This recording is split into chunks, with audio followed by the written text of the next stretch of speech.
Elden Ring, the game to end all games.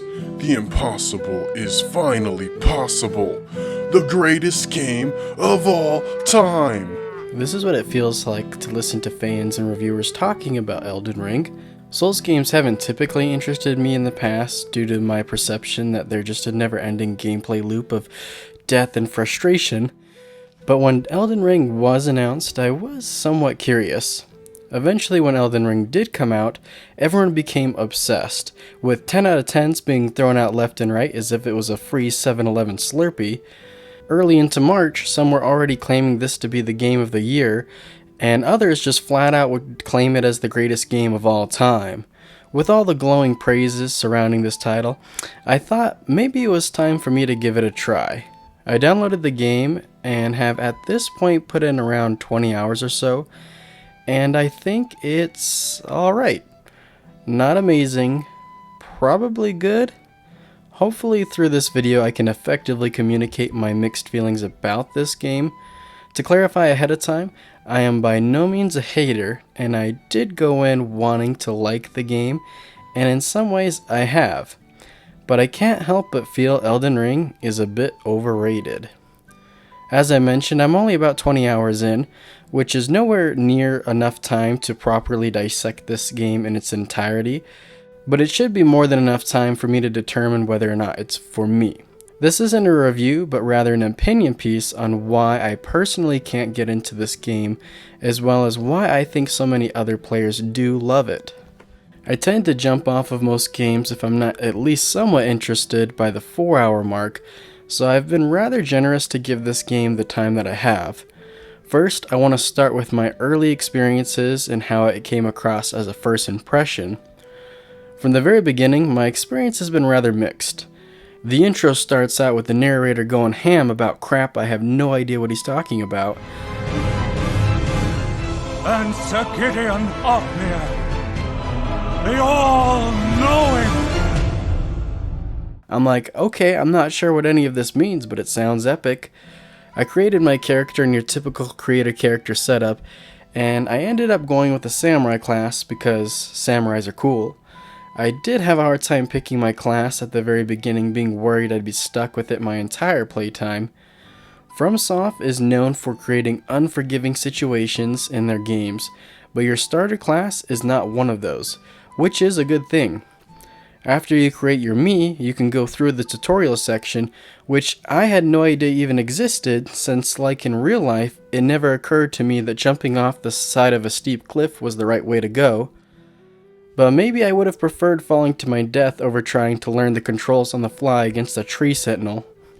The first thing I noticed about the game once I was released into the lands between is the art direction. Elden Ring may not be the best looking game ever, but I do find the art direction to be pleasantly depressive, like a tattoo you might find on a heavy metal musician. Immediately, the giant-ass glowing tree far off in the distance serves a few purposes. For one, it looks epic, beautiful, and imposing, all at the same time. Secondary, it serves as a great visual reference point that makes navigation doable without a massive minimap distracting you from what's right in front of you.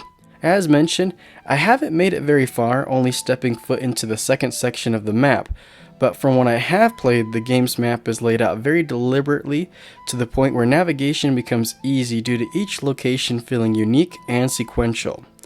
On a technical level, there are issues to be found, especially on PC and last-gen consoles. On PS5, where I've been playing, it's been a rather smooth experience overall. There have only been a few noticeable frame drops that I've picked up.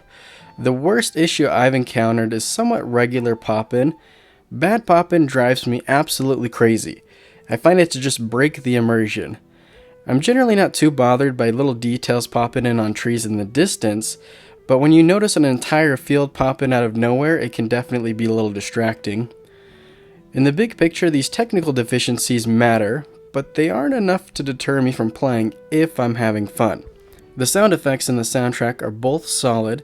The main theme has become rather iconic, but many of the other pieces tend to be a little more subtle.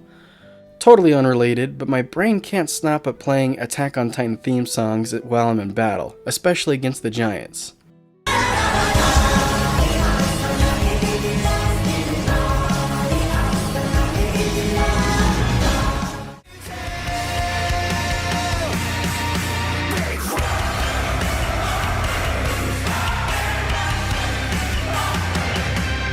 Going back to my first impressions, it wasn't long until I had no idea what I was supposed to do or where I was supposed to go.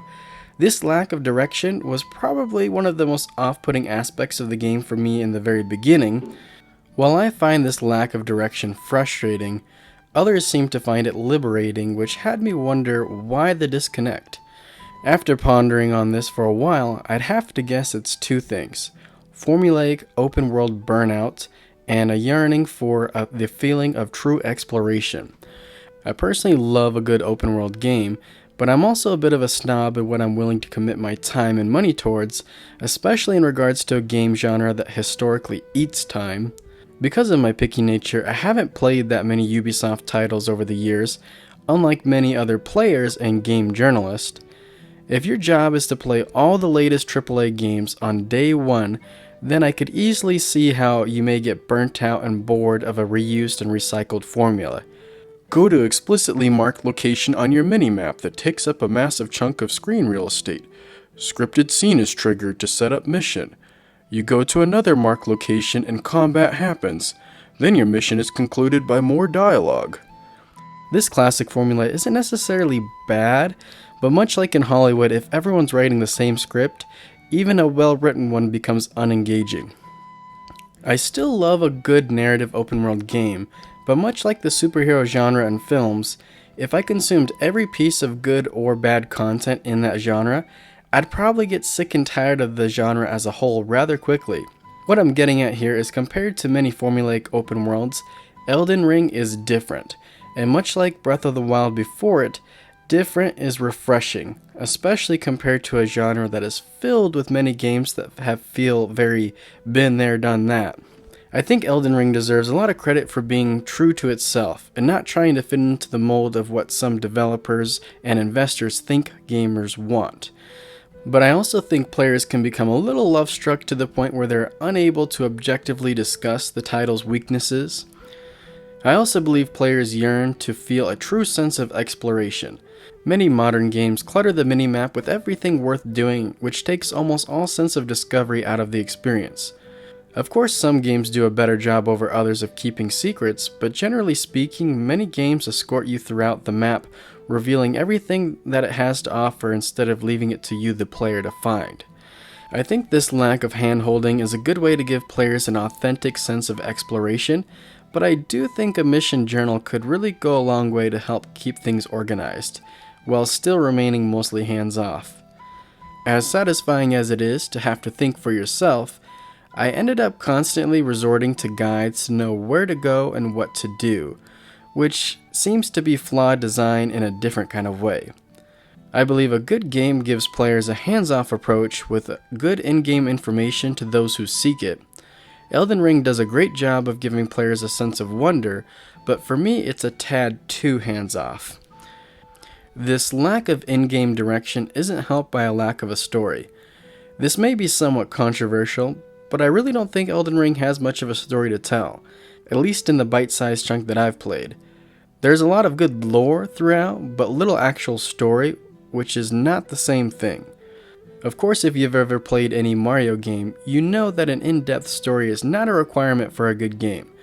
But for me, a good story does go a long way to serve as a motivating factor, especially when it comes to open world games if I'm not absolutely crazy addicted to the gameplay loop. Also connected is the open world, which has a lot of hidden dungeons and is filled with a variety of enemies. Compared to a lot of open world games, Elden Ring does do an especially good job of making each enemy feel unique. There is definitely some copy and pasting of enemies present here and there, but not to the degree of most games, which is quite refreshing. You can tell a lot of time and effort was invested in the enemy variety. Elden Ring, in my opinion, puts all its eggs in the basket of combat, which for the most part is paid off, but for me this is where I become disconnected. I've had a hard time enjoying the process of combat. I find the melee in this game to be very hack and slash, nuanced and precise hack and slash, but still very hacky slashy.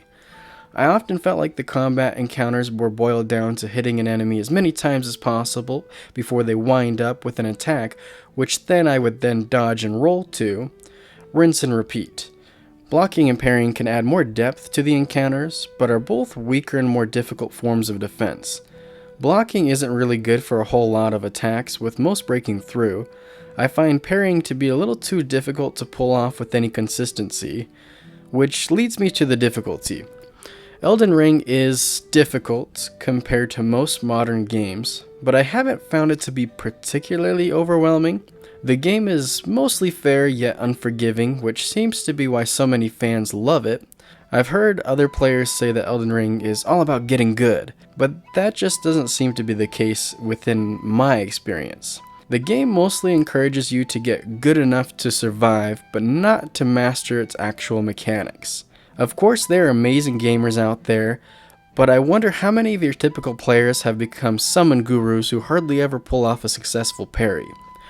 An example to demonstrate what I'm talking about is if you throw someone from off the street into a form of a competitive sport or combat situation, they will learn very slowly the mechanics while struggling to perform under pressure, with most information going over their head. But if that same person is given the right amount of time and room to grow and experiment, then you'll see them progress a lot faster as a more complete person. Video games are not real-life fighting, of course, but Elden Ring's unforgiving combat makes it hard to experiment and fully learn all aspects of combat. Take this basic enemy. Not hard at all, super easy to kill, only takes a few hits spammed together to take care of business. But get a little experimental and your chances of dying go up significantly. This unforgiving combat doesn't seem to leave much room to quote-unquote get good.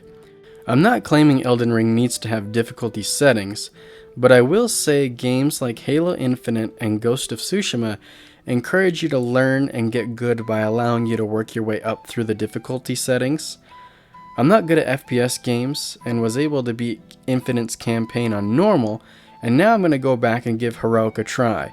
Or with Tsushima, I originally bounced between easy and normal my first playthrough, and am now bouncing back and forth between New Game Plus Hard and Lethal, because I was actually able to familiarize myself with all the tools and actually get good.